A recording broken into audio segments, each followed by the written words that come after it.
Members of Congress in both parties are pushing back on President-elect Biden's choice to become the next Secretary of Defense. Critics say General Lloyd Austin, U.S. Army retired, shouldn't get the job because it should go to a civilian, not a retired officer. It's calling attention to a problem the National Defense Strategy Commission looked at. Roger Zakheim is director of the Ronald Reagan Presidential Library Foundation and Institute. He's former general counsel and deputy staff director at the House Armed Services Committee. Roger, welcome back. What is the right balance in that civilian-military divide? Might not even be the right word in defense and national security policy. Well, when it comes to the selection of Secretary of Defense, the law speaks quite clearly on this, that Secretary of Defense needs to be someone who's been out of the military for at least 7 years. In the absence of being out of the military for that amount of time, Congress needs to act and provide a waiver. Of course, we did this for Secretary Mattis, and now President-elect Biden is asking the Congress to do the same for General Austin. What does that say, though, in your view, the response that we've gotten from Congress about the appetite for a waiver like that so soon after we did it for the first time in a very long time?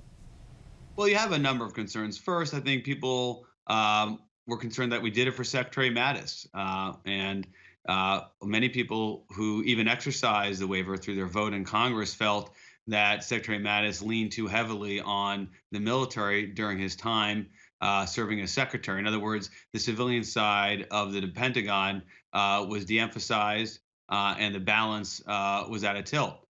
So you have that kind of legacy, and now we're expecting to do the same with General Austin, irrespective of his own qualifications. Obviously, a storied career in the military for nearly 4 decades. There's a lot to celebrate there. But in terms of civilian control of the military, what the law requires to make sure that the principal advisor on military matters is a civilian, really it's something that is quite a departure from what we've had in the past. And President-elect Biden offered his rationale for the pick. Much of it understandable and even laudatory in an article he wrote in The Atlantic.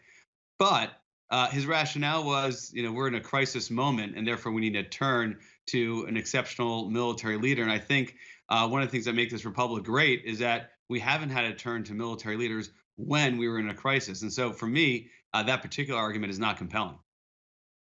And that's the message that I took away from that Atlantic piece was there are pretty accomplished, pretty successful civilian leaders that could go into that job and do a good job in a crisis situation. What's the message that you think that sends to civilians who might potentially want to go into, not picking on President-elect Biden? We saw the same thing at the beginning of the Trump administration. President Trump was very eager to talk about his generals.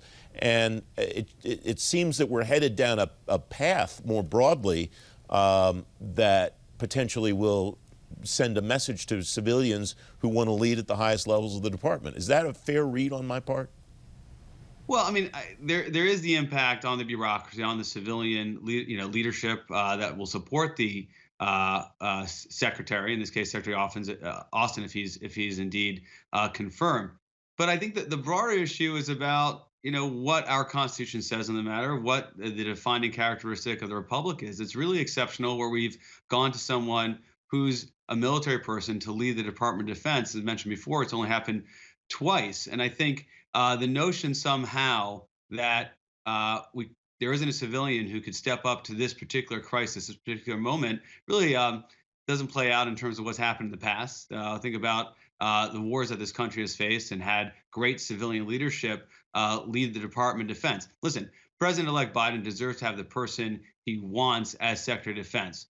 That's all the rationale that's really required. Someone he trusts, someone he's confident, someone he feels who will carry out his policies. I get all that. But the notion that the moment requires it, this crisis requires it, again, is not compelling to me.